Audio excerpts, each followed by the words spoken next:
तूने नजर से क्या छुआ, दिल था जो तेरा हुआ, कैसा नशा चढ़ गया, तेरी याद में खो गया।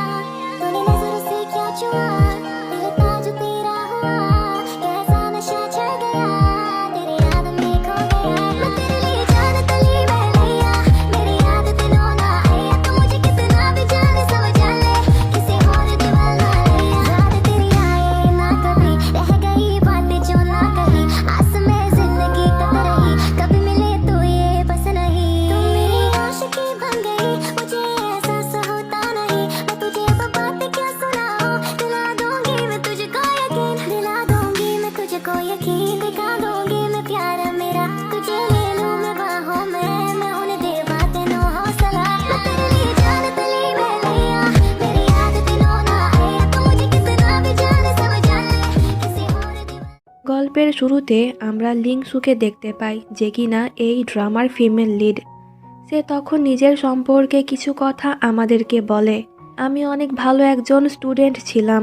গ্র্যাজুয়েট হওয়ার পর একটি ভালো কোম্পানি থেকে আমার কাছে অফার আসে, কিন্তু ওই সময়ে একজন ছেলে আমাকে প্রপোজ করেছিল। আমিও তাকে পছন্দ করতাম, তাই ওর প্রপোজাল অ্যাকসেপ্ট করে ওকে বিয়ে করি। বিয়ের পর সে আমাকে কোনো জব করতে দিত না। আমি একজন হাউসওয়াইফ ছিলাম, কিন্তু 6 বছর পর আমি জানতে পারি যে আমার হাজব্যান্ডের অ্যাফেয়ার চলছে। তাই আমি ওকে ডিভোর্স দিয়ে দিই। আমাদের 5 বছরের একটি ছেলে ছিল, কিন্তু আমার ছেলের কাস্টাডি আমার এক্স হাজব্যান্ডকে দেওয়া হয়, কারণ অর্থনৈতিকভাবে আমি অনেক দুর্বল। কিছু কোম্পানিতে আমি ইন্টারভিউ দিয়েছি, কিন্তু আজ পর্যন্ত কোনো জব পাইনি। তো এইসব কথা বলতে বলতে লিংসু যখন যাচ্ছিল, তখন ওর গাড়ির সঙ্গে অন্য একটি গাড়ির ধাক্কা লেগে যায়।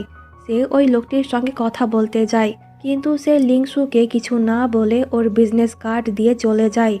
তাই তো পরের দিন লিংসু ওই ব্যক্তির সঙ্গে কথা বলতে ওরই অফিসে যায়। লিংসু তখন দেখে যে এখানে কয়েকজন মেয়ে ইন্টারভিউ দিতে এসেছে, যারা কিনা প্রত্যেকেই কান্না করতে করতে ইন্টারভিউ হল থেকে বার হচ্ছিল। এই সব দেখে লিংসু এই মেয়েটিকে প্রশ্ন করে যে ভিতরে কি হচ্ছে। মেয়েটি বলে যে কোম্পানির সিইও একজন পার্সোনাল অ্যাসিস্ট্যান্ট চাই, যে কিনা 24 ঘন্টা ওর সঙ্গেই থাকবে। এতে লিংসু মনে মনে বলে 24 ঘন্টা ওর সঙ্গে থাকা মানেই তো হাউস ওয়াইফের মতন জব করা। তো এরপর লিংসু ভেতরে যায়, আর এটাই হলো আমাদের এই ড্রামার হিরো, নাম চ্যান, যে কিনা এই কোম্পানির সিইও। লিংসু বলে, কালকে আমার গাড়ির সঙ্গে তার গাড়ির ধাক্কা লেগেছিল, আমি অত টাকা ক্ষতিপূরণ দিতে পারবো না। তাই সে চাইলে লিংসুকে তার পার্সোনাল অ্যাসিস্ট্যান্ট বানাতে পারে, সে এইভাবেই তার টাকা শোধ করে দেবে। চ্যান তখন ওর সমস্ত ডকুমেন্টস দেখে বলে, আমি তোমাকে জবে রাখতে পারবো না, কারণ তোমার বয়স 29 আর তুমি আগে বিয়ে করেছিলে। তাই লিংসু তাকে অনেক রিকোয়েস্ট করে, কিন্তু চ্যান ওকে রিজেক্ট করে দেয়। বাট লিংসু এত সহজে হার মানে না, সে চ্যানকে বারে বারে রিকোয়েস্ট করে। তাই তো চ্যান বিরক্ত হয়ে বলে, পুরো অফিস ক্লিন করো, যদি তোমার কাজ আমার পছন্দ হয় তাহলেই তোমাকে রাখবো। এতে লিংসু ওর কাজে লেগে পড়ে, আর সে ওর বেস্ট দিয়ে কাজ করছিল। লিংসুর কাজ ওর ভালো তো লাগে, কিন্তু তবুও চ্যান ওকে জবে রাখে না। এতে লিংসু তখন চ্যানকে অনেক বেশি রিকোয়েস্ট করে। চ্যান বলে, আচ্ছা আরও 7 দিন তোমাকে কাজ করতে হবে, যদি আমার মন পরিবর্তন হয়ে যায় তাহলে তোমাকে জবে রাখবো। এটা শুনে লিংসু অনেকটাই খুশি হয়ে যায়। তো পরের দিন থেকে লিংসু ওর ডিউটিতে লেগে পড়ে। সে 24 ঘন্টা চ্যানের সঙ্গে থাকে। কিছু কিছু কাজে সে গন্ডগোল করে ঠিকই, কিন্তু কিছু কিছু কাজ সে অনেক ভালো করে। যেমন লিংসুর হাতের কফি চ্যানের কাছে অনেক ভালো লাগে, আর অফিসের কাজও সে ভালো করে। কিন্তু চ্যান ওকে বিরক্ত করার জন্য একই কাজ অনেকবার করতে বলে। এই সব দেখে চ্যানের অ্যাসিস্ট্যান্ট তখন বলছিল, সে কেন এইভাবে লিংসুকে বিরক্ত করছে, ও তো ওর কাজ ঠিক মতনই করছে। এর উত্তরে চ্যান বলে, আমি ওকে কাজে রাখতে চাই না, কারণ লিংসু মোটেও অ্যাট্রাকটিভ না। অ্যাসিস্ট্যান্ট বলে, তো কি হয়েছে, সে তো কাজ ঠিক মতনই করছে। ওর কথা শুনে চ্যান তখন লিংসুকে জবে রাখতে রাজি হয়ে যায়। এরপর অ্যাসিস্ট্যান্ট একটি কন্ট্রাক্ট পেপার নিয়ে লিংসুর কাছে গিয়ে ওকে বলে, তোমার কি বাচ্চা আছে? যদি বাচ্চা থাকে তাহলে তুমি এই জব করতে পারবে না। যেহেতু লিংসুর এই জব খুব প্রয়োজন ছিল তাই সে মিথ্যে কথা বলে যে না, আমার কোনো বাচ্চা নেই। এতে অ্যাসিস্ট্যান্ট ওকে কন্ট্রাক্ট পেপারে সাইন করতে বলে। আজ থেকে লিংসু চ্যানের পার্সোনাল অ্যাসিস্ট্যান্ট হয়ে গেল। তো আজকে রাতে চ্যানের বাড়িতে একটি পার্টি ছিল। লিংসু ওখানে সকলকেই ড্রিঙ্ক সার্ভ করছিল। যা দেখে এই ছেলেটি বলে, তুমি কি ওয়েটার? চ্যান বলে যে না, ও আমার পার্সোনাল অ্যাসিস্ট্যান্ট। এতে ছেলেটি বলে, তো তুমি ওকে যা করতে বলবে সে কি তাই করবে? চ্যান বলে হ্যাঁ। সিন কাট হয় আর পরের সিনে আমরা দেখি যে সেক্রেটারি যাও লিংসুকে এই ড্রেস দিচ্ছে আর বলছে এটা পরে নিচে যাও, তা না হলে তোমার জব চলে যাবে। এর মানে চ্যান ওকে এই ড্রেস পরতে বলেছে। প্রথমে লিংসু এই ড্রেস পরতে রাজি হচ্ছিল না, কিন্তু তখনই ওর ছেলের কথা খুব মনে পড়ে। তাই তো ছেলের জন্য সে এই ড্রেস পরে নিচে যায়। ওকে দেখে চ্যান অনেকটাই অবাক হয়, কারণ সে ভাবেনি যে লিংসু এই ড্রেস পরতে রাজি হবে। তো এরপর পার্টি শেষে সকলে যখন চলে যায় তখন চ্যান লিংসুকে এই পুরো জায়গা ক্লিন করতে বলে। লিংসু চুপচাপ এটাও করে। পরের দিন অফিস যাওয়ার টাইমে অনেক বৃষ্টি হচ্ছিল, তার উপর থেকে গাড়িও খারাপ হয়ে যায়। এটা দেখে চ্যান তখন ওর অন্য ড্রাইভারকে ডাকে। চ্যান ওখান থেকে চলে যায় কিন্তু লিংসুকে নিয়ে যায় না। তো এর কিছুক্ষণ বাদ চ্যান জানতে পারে যে লিংসু হসপিটালে ভর্তি আছে, কারণ সে অসুস্থ। এটা শুনে চ্যান তখনই হসপিটালে চলে যায়। এই মেয়েটির নাম হলো লুনা, যে কিনা লিংসুর বেস্ট ফ্রেন্ড। সে তখন চ্যানকে বলছিল, কেমন বস তুমি, এত কেন ওর উপর টর্চার করছো? আজ তোমার জন্যই ওর এমন অবস্থা। এই কথা শুনে চ্যানের একটু খারাপ লাগে, তাই সে বলে যে আমি ওকে কয়েকদিনের ছুটি দেব আর মেডিকেল খরচাও দেব। তো এরপর লিংসু ওর ছুটি শেষ করে আবারও অফিস জয়েন করে। চ্যান তখন ওকে অনেক বড় একটি কাজ দেয়। একজন ক্লায়েন্ট যে কিনা আগে এই কোম্পানির সঙ্গে কাজ করতে রাজি ছিল, কিন্তু এখন সে মানা করছে। তাই লিংসু যেন ওই ক্লায়েন্টকে রাজি করাতে পারে ওদের কোম্পানির সঙ্গে ডিল করাতে। এতে লিংসু ওই ক্লায়েন্টের সঙ্গে দেখা করতে চলে যায়। তো এর নাম হলো ফ্যাং। নাম শুনে লিংসুর মনে হচ্ছিল সে এই নাম কোথাও যেন শুনেছে। ফ্যাং তখন বলে, আমি তোমাকে চিনি, আমি আসলে লুনার ফ্রেন্ড। এতে লিংসুর মনে পড়ে যায় একদিন লুনা ওকে ফ্যাংয়ের সঙ্গে ডেটে যেতে বলছিল, কিন্তু লিংসু ওকে মানা করে দিয়েছিল, আর এটাই হলো ওই ফ্যাং। দুজনে তখন অনেকক্ষণ কথা বলে আর ফ্যাং ওদের কোম্পানির সঙ্গে ডিল করতে রাজি হয়ে যায়। এতে লিংসু অনেকটাই খুশি হয়। সে তখনই অফিস গিয়ে চ্যানকে এই কথাটি বলে, কিন্তু চ্যান তেমন কোনো রিয়াকশন দেয় না। সে লিংসুকে অন্য কাজ করতে বলে। লিংসু চলে যাওয়ার পর আমরাও দেখি যে চ্যান অনেক খুশি, আর সে তখন লিংসুর একটু প্রশংসা করে এত বড় ডিল ফিরিয়ে আনার জন্য। তো পরের দিন ফ্যাং ওদের কোম্পানির সঙ্গে ডিল করে নেয়। এই খুশিতে চ্যান একটি পার্টি রেখেছিল, যেখানে এই দুইজন লুচ্চা লিংসুর সঙ্গে খারাপ ব্যবহার করছিল। এটা দেখে চ্যান তখন ওদের দুজনকে খুব মারে। এরপর লিংসু যখন চ্যানকে বাড়ি নিয়ে যাচ্ছিল তখন সে ওর চোটে একটু ব্যান্ডেজ লাগিয়ে দেয়, কারণ তখন মারপিট করতে গিয়ে চ্যানের হাত একটু কেটে গিয়েছিল। লিংসু তখন বলছিল, তখন আমাকে 18 বছরের একজন মেয়ের মতন ফিল হচ্ছিল, যার জন্য তুমি ওদের সঙ্গে ফাইট করছিলে। এতে চ্যান বলে, এত খুশি হওয়ার কিছুই নেই, আমাদের মধ্যে এজ গ্যাপ অনেকটাই বেশি, আমার তো উচিত তোমাকে আন্টি বলার। ওর কথা শুনে লিংসু বলে, আমি মোটেও তোমার আন্টির বয়সের না, তাই খবরদার আমাকে আন্টি বলবে না। ওর এই কথা শুনে চ্যান তখন আড়ালে একটু স্মাইল করে। তো পরের দিন অফিস যাওয়ার আগে লিনসু চ্যানের জন্য ব্রেকফাস্ট করে, যা চ্যানের কাছে অনেক ভালো লাগে। এরপর দুজনে অফিস চলে যায়। তো এরপর অফিস শেষে চ্যান লিংসুকে নিয়ে শপিং মলে যায়, যেখানে চ্যান লিংসুকে কিছু জামা ট্রাই করতে বলে। যেই ড্রেসগুলো লিংসুর পছন্দ হচ্ছিল ওগুলো চ্যান প্যাকিং করতে বলে। লিংসু বলে, এগুলো কি আমার জন্য? এতে চ্যান হ্যাঁ বলে চলে যায়, যা শুনে লিংসু কিছুটা স্মাইল করে। তো এরপর দুজনে একটি ফ্যাক্টরিতে যায়। চ্যান তখন লিংসুকে অপেক্ষা করতে বলে ভেতরে চলে যায়। কিছুক্ষণ বাদ ওখানকার সমস্ত লাইট চলে যায়। এতে চ্যান অনেকটাই ভয় পেয়ে যায়। সে লিংসুকে কল করে জলদি ভেতরে আসতে বলে। ভেতরে গিয়ে লিংসু যখন চ্যানের এমন অবস্থা দেখে তখন সে কিছুটা অবাক হয়। সে তখন প্রশ্ন করে যে তুমি কি অন্ধকারে ভয় পাও?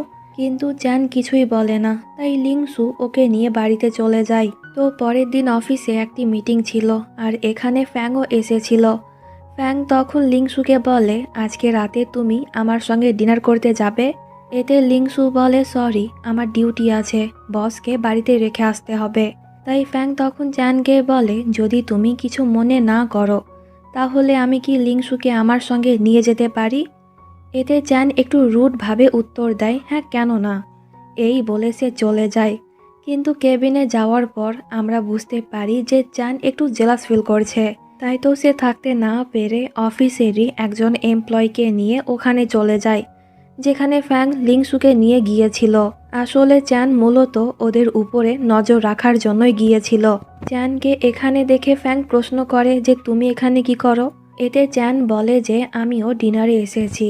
লিংসু তখন চ্যানকে বলে যে আমাদের খাওয়া শেষ, তাই চলো আমি তোমাকে বাড়িতে রেখে আসি। কিন্তু ফ্যাং তখন লিংসুকে আটকিয়ে বলে যে না, তুমি যাবে না, কারণ আজকে তোমার ছুটি, তুমি আমার সঙ্গে থাকবে। এই বলে সে তখন লিংসুকে নিয়ে চলে যায়, যা দেখে চ্যান আরও জেলাস ফিল করে। তো এর কিছুক্ষণ পরের সিন দেখানো হয়, চ্যান বাড়িতে এসে লিংসুর জন্য অপেক্ষা করছে। কেন সে এখনও আসছে না এই নিয়ে সে অনেক বেশি টেনশন প্লাস উল্টাপাল্টা চিন্তা ভাবনাও করছে। অনেকক্ষণ পর লিংসু বাড়িতে ফেরে, দেখে মনে হচ্ছে যেন লিংসু অনেক বেশি হ্যাপি। চ্যান তখন ওকে প্রশ্ন করে যে কি হলো, কিন্তু লিংসু কোনো উত্তর না দিয়েই চলে যায়। সে যখন ওর রুমে ছিল তখন চ্যান ওকে মেসেজ করে নিচে আসতে বলে। লিংসু নিচে আসলে পরে চ্যান বলে, আমার সঙ্গে হরর মুভি দেখো, কারণ একাই দেখতে আমার ভয় লাগছে। তো মুভি দেখে চ্যান কিন্তু অনেকটাই ভয় পেয়ে যায়, তাই লিংসু ওর কিছু ভিডিও করে রাখে। এমনকি সে তখন চ্যানকে এক্সট্রাভাবে ভয় দেখানোর জন্য এমন করে। এতে বেচারা চ্যানের কলিজা শুকিয়ে যায়, সে দৌড়ে ওর রুমে চলে যায়। পরের দিন অফিস থেকে বাড়ি যাওয়ার সময় চ্যানের মনে পড়ে অফিসে সে কিছু প্রয়োজনীয় ডকুমেন্টস ফেলে এসেছে। তাই চ্যান তখন লিংসুকে অফিস গিয়ে ওগুলো আনতে বলে। লিংসু অফিসে গিয়ে দেখে যে চ্যানের ফ্রেন্ড মাইকেল একাই বসে ড্রিঙ্ক করছে, আর মাইকেল তখন লিংসুকে ওর সঙ্গে ড্রিঙ্ক করতে বলে। এতে লিংসুও অনেক বেশি ড্রিঙ্ক করে ফেলে, আর মাতাল অবস্থায় সে তখন চ্যানকে ওর ছেলের কথা বলে দেয়। যা শুনে মাইকেল অবাক হয়ে প্রশ্ন করে, তোমার ছেলে আছে? ওর কথা শুনে লিংসু ঘাবড়ে যায়। সে তখন বলে যে আসলে আমার একটা বিড়াল আছে, যাকে আমি আমার ছেলে মনে করি। এই দিকে চ্যানকে দেখতে পাই যে কিনা তখন লিংসুর জন্য অপেক্ষা করছিল, কারণ অনেকটাই রাত হয়েছে, সে এখনও বাড়িতে ফেরেনি। সে তখন লিংসুকে কল করে, কিন্তু মাইকেল ফোন কেটে দেয়, যা দেখে চ্যান অনেকটাই রেগে যায়। তো এর কিছুক্ষণ পর লিংসু বাড়িতে আসে। সে তখন চ্যানকে দরজা খুলতে বলে, কিন্তু চ্যান যেহেতু রেগে ছিল তাই সে দরজা খোলে না। তখন গার্ড চ্যানকে ফোন করে দরজা খুলতে বলে, কারণ বাইরে লিংসু হাঙ্গামা করছে, যার কারণে অন্যদের অসুবিধা হচ্ছে। এতে চ্যানকে বাধ্য হয়ে দরজা খুলতে হয়। সিন কাট হয়। আর পরের দিন লিংসুর যখন ঘুম ভাঙে তখন সে নিজেকে চ্যানের রুমে দেখে অনেকটাই অবাক হয়। বাইরে গিয়ে লিংসু দেখে যে চ্যান সোফাতে ঘুমিয়ে আছে। তখন ওর কাল রাতের কথা মনে পড়ে। লিংসু জোর করে চ্যানের রুমে ঢুকে ওকে রুম থেকে বার করে দিয়েছিল, যার কারণে চ্যানকে বাইরে ঘুমোতে হয়েছে। এইসব মনে পড়ে যাওয়ায় লিংসু বলে, এখন তো পাক্কা সে আমাকে জব থেকে ফায়ার করে দেবে। আর লিংসুর ভাবনায় তখন ঠিক হয়। অফিসে গিয়ে চ্যান জাওকে বলছিল লিংসুকে ফায়ার করতে। ওর কথা শুনে জাও বলে লিংসুর জন্য ফ্যাং তাদের কোম্পানির সঙ্গে ডিল করতে রাজি হয়েছে। যদি লিংসুকে ফায়ার করা হয় তাহলে এই প্রজেক্টে এফেক্ট পড়বে। চ্যান বলে, আমি কিচ্ছু শুনতে চাই না, আমার পছন্দ না কেউ ড্রিঙ্ক করে আমার সঙ্গে মাতলামি করুক। তখন আমরা লিংসুকে দেখি যে কিনা বাইরে দাঁড়িয়ে এই কথাগুলো শুনছিল। চ্যান যখন কেবিন থেকে বার হয় তখন লিংসু ওকে কফি দেয়, যেটা সে ওর জন্যই বানিয়েছিল। চ্যান তখন বলে, আমি তোমার সঙ্গে কোনো কথা বলতে চাই না, কিন্তু সে ঠিকই কফি নিয়ে চলে যায়, কারণ লিংসুর হাতের বানানো কফি তার খুব পছন্দের। তো আজকের পুরো দিনটাই চ্যান লিংসুকে ইগনোর করে। রাতের বেলায় অনেক ঝড় বৃষ্টির কারণে কারেন্ট চলে যায়। তখন আমরা চ্যানকে দেখি যে কিনা নিচে পড়েছিল আর ওর হাত থেকে রক্ত বার হচ্ছিল। এই সব দেখে লিংসু অনেকটাই ঘাবড়ে যায়। সে তাড়াহুড়ো করে প্রথমে চ্যানকে মেডিসিন খাওয়ায়, এরপর ওর হাতে ব্যান্ডেজও করে দেয়। তখন আমরা জানতে পারি যে ছোটবেলা থেকেই চ্যান অন্ধকারকে খুব ভয় করত। পরের দিন চ্যানের যখন ঘুম ভাঙে তখন সে দেখে যে লিংসু ওর পাশে শুয়ে আছে। এর মানে পুরো রাত সে এখানেই ছিল। তো এরপর লিংসুর যখন ঘুম ভাঙে তখন সে চ্যানের জন্য রান্না করে ওকে খাইয়েও দেয়। তো অফিস যাওয়ার জন্য চ্যান রেডি হচ্ছিল, কিন্তু হাতের জন্য সে টাই বাঁধতে পারছিল না। তাই লিংসু ওর সাহায্য করে। এতে চ্যান এক নজরে ওর দিকেই তাকিয়ে থাকে। এরপর দুজনে অফিস চলে যায়। লাঞ্চ টাইমে লিংসু যখন চ্যানকে খাইয়ে দিচ্ছিল ঠিক তখনই ওখানে ফ্যাং আসে, আর সে লিংসুকে ওর সঙ্গে লাঞ্চ করতে আসতে বলে। চ্যান তখন একটু জেলাস হয়ে বলে, আমিও তোমাদের সঙ্গে যাব। তো চ্যান তখন লিংসুকে খাবার সার্ভ করে দিচ্ছিল, যা দেখে চ্যান এমনভাবে ওর দিকে তাকায়। তো এখান থেকে যাওয়ার সময় ফ্যাং লিংসুকে বলছিল, পরের বার যখন আমরা লাঞ্চ করতে যাব তখন তুমি চ্যানকে নিয়ে আসবে না। আর এই কথাটি তখন চ্যান শুনে ফেলে। তাই তো পরের দিন ফ্যাংয়ের উপরে জমে থাকা রাগের জন্য চ্যান লিংসুর কাছে অনেক ভুল ধরে। এমনকি লিংসু অনেক পরিশ্রম করে যেই প্রজেক্ট তৈরি করেছিল ওটাও ক্যান্সেল করে দেয়। এতে লিংসুর অনেকটাই রাগ হয়। তাই তো লিংসু তখন চ্যানকে বলে যে সে কেন তার সঙ্গে এইসব করছে। চ্যান বলে, কারণ তোমার কাজে অনেক ভুল আছে তাই। আর যদি তুমি এটা মানতে না চাও তাহলে রিজাইন করতে পারো। এই কথাটি শুনে লিংসু তখন রেগে ওখান থেকে চলে যায়। পরের দিন লিংসু চ্যানকে ওর রেজিগনেশন লেটার দেয়। এটা দেখে চ্যান কিছুটা অবাক হয়। সে ভাবেনি যে লিংসু ওর কথা এত সিরিয়াসভাবে নিয়ে নেবে, কিন্তু সেও তখন লিংসুর রেজিগনেশন লেটার অ্যাকসেপ্ট করে নেয়। তো এরপর লিংসু নিজের বাড়িতে চলে যায় আর জবের জন্য অন্য কোম্পানিতে অ্যাপ্লাই করে। পরের দিন লিংসু জাওকে কল করে বলে যে চ্যানের বাড়িতে আমার কিছু জিনিস আছে, তাই আমি ওগুলো নিয়ে যেতে চাই। এতে জাও বলে, ঠিক আছে, আমি চ্যানকে পাঠাচ্ছি। তো লিংসু যখন চ্যানের বাড়িতে যায় তখন চ্যান ওকে বলে যে নিজের সমস্ত জিনিস নিয়ে চলে যাও, যাতে তুমি পরবর্তী সময়ে এখানে আসার জন্য বাহানা না খুঁজতে পারো। ওর এই কথা শুনে লিংসুর অনেক খারাপ লাগে, তাই সে ওর সমস্ত জিনিস নিয়ে চলে যায়। পরের দিন চ্যান নিজের জন্য নতুন একটি পার্সোনাল অ্যাসিস্ট্যান্ট খুঁজছিল, কিন্তু কাউকে ওর পছন্দ হয় না। সে তখন লিংসুকে অনেক বেশি মিস করছিল। অপরদিকে লিংসু নতুন একটি কোম্পানিতে জব পেয়েছে, কিন্তু এই জবে সে খুশি ছিল না। সেও তখন চ্যানকে মিস করছিল। পরের দিন চ্যান থাকতে না পেরে লিংসুকে কল করে, কিন্তু সে ফোন রিসিভ করে না। কিছুক্ষণ বাদ লিংসু দেখে যে চ্যান ওকে কল করেছিল। এটা দেখে লিংসু অনেকটাই ঘাবড়ে যায়, যেন চ্যান এখনও ওর বস। যাও তখন বলে যে ভয় পাওয়ার কি হয়েছে, ও এখন তোর বস না, তাই ওর সঙ্গে নর্মালি কথা বল। এরপর লিংসু যখন কল ব্যাক করে তখন চ্যান ওকে রুডভাবে প্রশ্ন করে যে কোথায় ছিলে, আমার ফোন কেন রিসিভ করনি। এতে লিংসু বলে, আমি তোমায় কেন বলবো, কিসের জন্য ফোন করেছো সেটা বলো। চ্যান বলে, আমার টিভি কাজ করছে না। তুমি লাস্ট টাইম দেখেছিলে তুমি কিছু গন্ডগোল করেছো, তাই এখনই বাড়িতে এসে ঠিক করে যাও। লিংসু বলে, এখন আর আমি তোমার পার্সোনাল অ্যাসিস্ট্যান্ট না যে তোমার সব কথা শুনবো, কালকে গিয়ে ঠিক করে দেব। এই বলে সে ফোন কেটে দেয়। চ্যানের সঙ্গে এমনভাবে কথা বলতে পেরে লিংসু অনেকটাই খুশি ছিল। পরের দিনের সিন দেখতে পাই, চ্যানের টিভি ঠিক হয়ে গিয়েছে। এইদিকে যাও লিংসুকে বকা দিচ্ছিল, কি দরকার ছিল যাওয়ার, টিভি তো ঠিক করেছিস, তার সঙ্গে ওর জন্য রান্নাও করেছিস, তুই কি ভুলে গিয়েছিস ও তোর সঙ্গে কতটা টর্চার করত। আসলে লিংসু সকালে গিয়ে চ্যানের টিভি ঠিক করে এসেছে, প্লাস ওর জন্য রান্নাও করেছে, তাই তো যাও ওকে বকা দিচ্ছে। আজকে রাতে দুজনে একটি পার্টিতে যায়। লিংসু তখন ওখানে ওর এক্স হাজব্যান্ডকে দেখতে পায়, যে কিনা ওর গার্লফ্রেন্ডকে নিয়ে এসেছিল। আর এই পার্টিতে কিন্তু চ্যানও উপস্থিত ছিল। লিংসুকে দেখে তখন ওর এক্স হাজব্যান্ড ওর সঙ্গে কথা বলতে আসে, কিন্তু লিংসু ওদেরকে ইগনোর করে চলে যাচ্ছিল। বাট তখনই ওখানে চ্যান এসে লিংসুকে প্রশ্ন করে যে এই লোকটিকে, আমাকে বললে আমি তোমার সাহায্য করব। লিংসু বলে দেয় যে ওটা আমার এক্স। এটা শুনে চ্যান তখন ওই লোকটির সামনে লিংসুর সঙ্গে এমনভাবে কথা বলে যেন সে ওর বয়ফ্রেন্ড। এরপর চ্যান লিংসুকে নিয়ে চলে যায়। এতে লিংসু ওকে থ্যাংক ইউ বলে। পার্টি শেষে সকলেই যখন চলে যায় তখন চ্যান লিংসুকে কল করে বলে যে জলদি আমার বাড়িতে আসো, হঠাৎ করে কারেন্ট চলে গেল।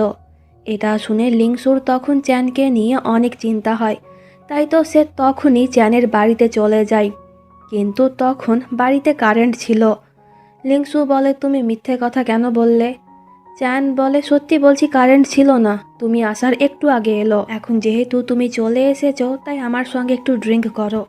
এতে লিংসু রাজি হয়ে যায়, কিন্তু সে একটুতেই মাতাল হয়ে যায়। আর এই সুযোগে চ্যান তখন একটি কন্ট্রাক্ট পেপারে লিংসুর ফিঙ্গারপ্রিন্ট নিয়ে নেয়, যেখানে লেখা আছে আজ থেকে লিংসু চ্যানের পার্সোনাল অ্যাসিস্ট্যান্ট। তো চ্যানের তখন কি যেন হয়, সে লিংসুকে কিস করতে যাচ্ছিল, কিন্তু লিংসু তখন সরে যায়, তাই চ্যান আর ওকে কিস করে না। আজকে রাত লিংসু এখানেই থাকে। পরের দিন ওর যখন ঘুম ভাঙে তখন চ্যান ওই কন্ট্রাক্ট পেপার লিংসুকে দেখায়। এটা দেখে লিংসু অনেকটাই রেগে যায়। সে বলে, তুমি আমাকে ধোকা দিয়েছ। চ্যান বলে, হ্যাঁ দিয়েছি তো, এখন তুমি যদি এই কন্ট্রাক্ট ভাঙো তাহলে তোমাকে ক্ষতিপূরণ দিতে হবে।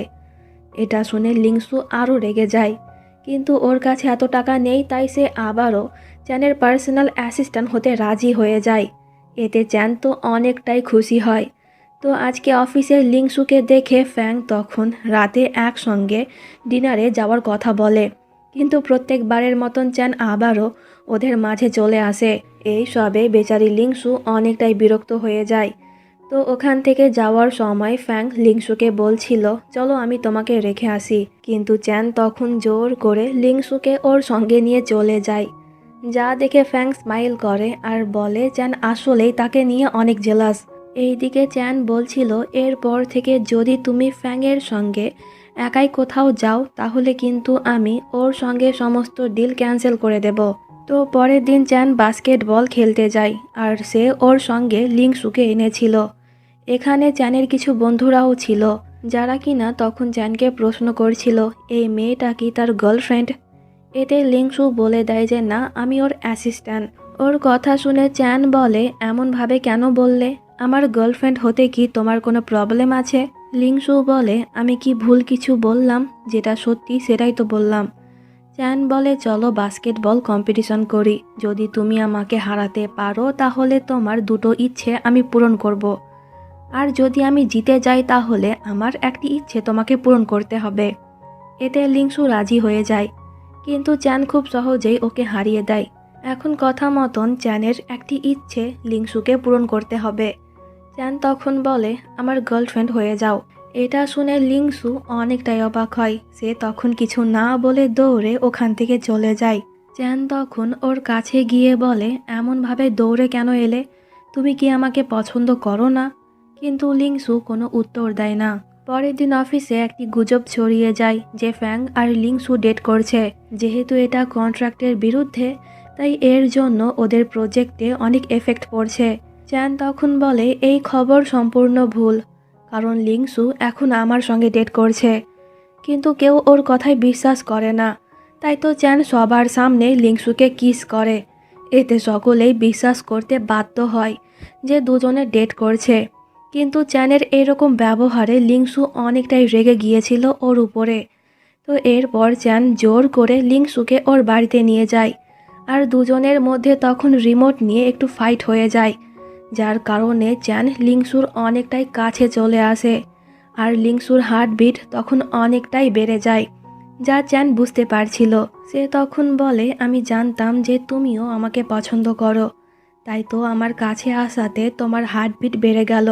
ওর এই কথা শুনে লিংসু তখন নার্ভাস হয়ে দৌড়ে ওখান থেকে চলে যায়। চ্যান তখন রুমে গিয়ে নিজেকেই বলছিল যে কি করলে আমি বুঝতে পারবো লিংসুর ফিলিংসের কথা। আচ্ছা, আমি ওকে কিস করব। যদি লিংসু আমাকে আটকায় তাহলে আমি বুঝে যাব ও আমাকে পছন্দ করে না, কিন্তু যদি না আটকায় তাহলে বুঝতে পারবো সে আসলেই আমাকে পছন্দ করে। তো আজকে কিন্তু লিংসুর জন্মদিন ছিল, তাই তো চ্যান ওকে সারপ্রাইজ দেওয়ার জন্য সব কিছুর আয়োজন করেছিল। লিংসু তো ভুলেই গিয়েছিল যে আজকে ওর জন্মদিন। চ্যান তখন বলে, আমি তোমাকে পছন্দ করি, তুমি কি আমাকে পছন্দ করো না? লিংসু কিছুই বলে না। চ্যান তখন লিংসুকে কিস করে দেয়, কিন্তু লিংসু ওকে আটকায় না। এতে চ্যান বুঝতে পেরে যায় যে লিংসু ওকে পছন্দ করে, কিন্তু সে এই কথাটি মুখে বলতে পারছে না। পরের দিনের সিন দেখতে পাই চ্যান রোম্যান্টিক মুডে ছিল আর সে তখন লিংসুর সঙ্গে ফ্লার্ট করছিল। লিংসু বলে, এমন কেন করছো? আগে তো কখনোই আমার সঙ্গে এমন ব্যবহার করনি। চ্যান বলে, কারণ তখন তুমি আমার অ্যাসিস্ট্যান্ট ছিলে আর এখন তুমি আমার গার্লফ্রেন্ড। এটা শুনে লিংসু তখন ব্লাশ করে। তো এরপর অফিসে গিয়েও দুজনে হালকা পাতলা রোম্যান্স করে, মানে যখনই সুযোগ পায় তখনই ওরা রোম্যান্স করে। আর আজকে চ্যান লিংসুকে নিয়ে ডিনার করতে যায়। তখন লিংসু অনেক সাহস করে চ্যানকে বলে দেয় যে আমার একটি বাচ্চা আছে। এটা শুনে চ্যান অনেকটাই অবাক হয়। সে তখন ওর সঙ্গে কোনো কথা বলে না, এমনকি চ্যান ডিনার না করেই চলে যায়। পরের দিন লিংসুকে ওর এক্স হাজব্যান্ড কল করে ডাকে। আসলে ওর এক্স হাজব্যান্ড লিংসুকে আবারও বিয়ে করতে চাইছিল, কিন্তু লিংসু ওকে অনেক কথা শুনিয়ে ওখান থেকে চলে যায়। তো এইদিকে চ্যান অনেক ভাবনা চিন্তা করার পর একটি সিদ্ধান্ত নেয়, সে লিংসুকে ছাড়া থাকবে না। তাই তো সে তখনই লিংসুকে ফোন করে ওর বাড়িতে ডাকে। আজকে চ্যানের জন্মদিন ছিল, তাই তো ওকে ইমপ্রেস করার জন্য লিংসু ওর জন্য একটি কেক আর সঙ্গে একটি ফ্লাওয়ার বুকে আনে। কিন্তু চ্যান তখন ফ্লাওয়ার বুকে ফেলে দেয়। লিংসু বলে, ফেললে কেন? তুমি কি জানো এই প্রথম আমি কোনো ছেলেকে ফুল দিচ্ছিলাম? চ্যান বলে, আর এই প্রথম কোনো মেয়ে আমাকে ফুল দিল। কিন্তু ফুলে তোমার অ্যালার্জি, তাই এটা না দিলেও চলবে, তুমি আমার সঙ্গে থাকলেই হবে। লিংসু বলে, কিন্তু আমি তোমার থেকে অনেক বড় আর সঙ্গে আমার একটি বাচ্চাও আছে। চ্যান বলে, আমার কোনো যায় আসে না, আমি তোমাকে পছন্দ করি আর তোমার সঙ্গে থাকতে চাই। এই বলে সে তখন ওর সঙ্গে রোম্যান্স করে। তো পরের দিন চ্যান নিজে হাতে লিংসুর জন্য রান্না করে, যা টেস্ট করে লিংসু অবাক হয়, কারণ খাবারগুলো অনেক মজার ছিল। চ্যান তখন বলে, আমি তোমার জন্য রান্না শিখেছি, কারণ তোমার মতন আমিও তোমাকে রান্না করে খাওয়াতে চাই। তো এরপর লিংসুকে ওর এক্স হাজব্যান্ড কল করে বলে যে তাদের ছেলে অসুস্থ আর সে লিংসুকে দেখতে চায়। এটা শুনে লিংসু তখনই হসপিটাল চলে যায় আর ওর সঙ্গে চ্যানও যায়, কিন্তু সে ভেতরে যায় না। অনেক দিন বাদ এই পিচ্চি তার বাবা আর মাকে একসঙ্গে পেয়ে অনেক খুশি হয়, আর এরা দুজনেও তখন অনেক খুশি ছিল, যা দেখে চ্যানের মন তখন একটু খারাপ হয়ে যায়। তো এরপর লিংসুকে ওর এক্স হাজব্যান্ড বলছিল তাদের বাচ্চার জন্য লিংসু যেন আবারও ওর সঙ্গে প্যাচ আপ করে নেয়, কিন্তু লিংসু ওর সঙ্গে প্যাচ আপ করতে রাজি হচ্ছিল না। এতে ওর এক্স হাজব্যান্ড বলে, তুমি কি দেখতে পেলে না আমাদের দুজনকে একসঙ্গে পেয়ে সে কতটা খুশি ছিল? এর উত্তরে লিংসু তখন বলে, এই কথাটা তোমার তখন ভাবা উচিত ছিল, যখন তুমি আমাকে ধোঁকা দিয়েছিলে। এই বলে লিংসু চলে যায়। তো লিংসুর ছেলে একটু সুস্থ হলে পরে সে ওকে নিয়ে ঘুরতে যায়, আর চ্যানও তখন ওদের সঙ্গে ছিল, আর ওরা তিনজনে তখন অনেক বেশি খুশি ছিল।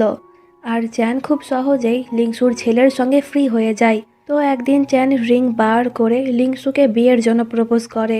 এটা দেখে লিংসু অনেকটাই অবাক হয়। সে বলে, আমি তোমাকে পছন্দ করি, কিন্তু আমি এখন বিয়ে করতে চাই না। প্লিজ আমাকে কিছু টাইম দাও, আমি নিজে কিছু করতে চাই যাতে তোমার লেভেলের হতে পারি।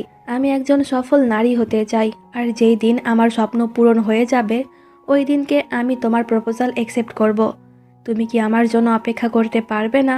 এতে চ্যান রাজি হয়ে যায় আর লিংসু তখন ওকে কিস করে। তো এখানেই এই ড্রামাটি শেষ হয়ে যায়।